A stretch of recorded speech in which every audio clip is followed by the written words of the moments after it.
Are you an everyway woman? Welcome back to Everyway Woman. So you can't take good care of anyone unless you take care of yourself, but women classically self-sacrifice, you know? And I feel like, for instance, Madison, you have kids. How do you not put them before you?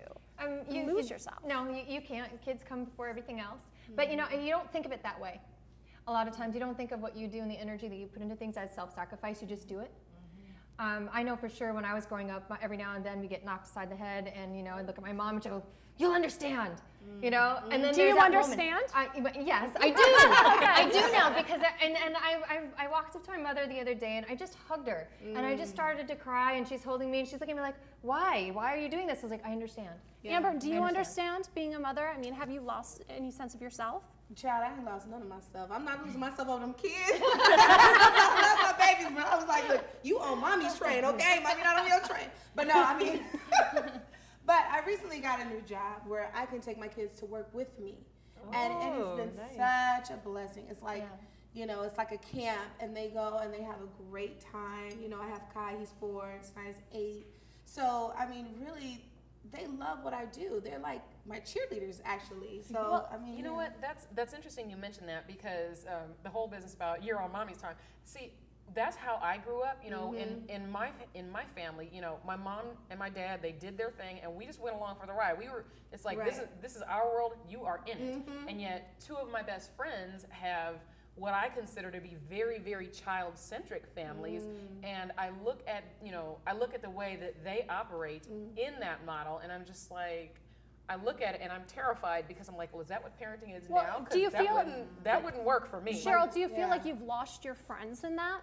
You know what? No, because I'm the only single one left, so I kind of go and snatch them back into reality every so often. You know, but even that said, I think because I'm the single one, then I'm the one who does the most reaching out. I do the most planning and coordinating, and in fact, most of the time I have to go do things that are centered around kids if I want to be able to participate. Absolutely. Anna, you're single, but do you ever feel like you've had a tendency to lose yourself in a relationship? Where you sacrificed who you were? Oh my goodness, I have a story for you. Yeah, of course. I mean, in a relationship, I was with somebody for 7 years, and everything was about them. You know what I mean? And I you know, it was too much. Have you dated somebody with kids? Yeah, he had kids. He had 2. How did that It was horrible when we broke up. Like it was horrible. But what now? Now I put myself first. I'm too selfish, and I am happy that I say that because I went through a lot, and I'm and now. So is this a stage in your life where you're deciding I love being to selfish. make I don't have kids. I'm fine. It's about me. See, I'm sorry. Yes. Oh well, I'm just guilty to a fault of putting everybody else before me. My friends, my lovers, my parents, anyone, and I never saved time for myself. And I finally realized that at a point I wasn't doing a good job of meeting anybody's needs in these relationships because I never took care of myself. I mean, for years I did this. And when I'm divorced now, but when I was married, I was guilted into staying into the marriage because I wasn't being a good mother. I wasn't putting my children's needs first, and therefore I had to stay in a relationship where I had lost myself. And there was a lot of guilt play in that, and oh, you're not doing this, well, you're not being a good wife.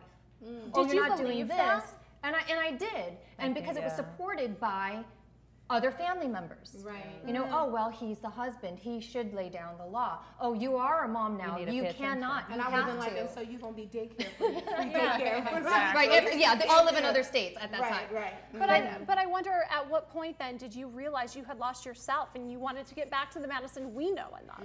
When I looked at myself in the mirror and I didn't know who I was. Wow. That's what happened. What did that look like to you, Madison? For me, it was looking at a stranger. And you see the image, but you don't know who it is.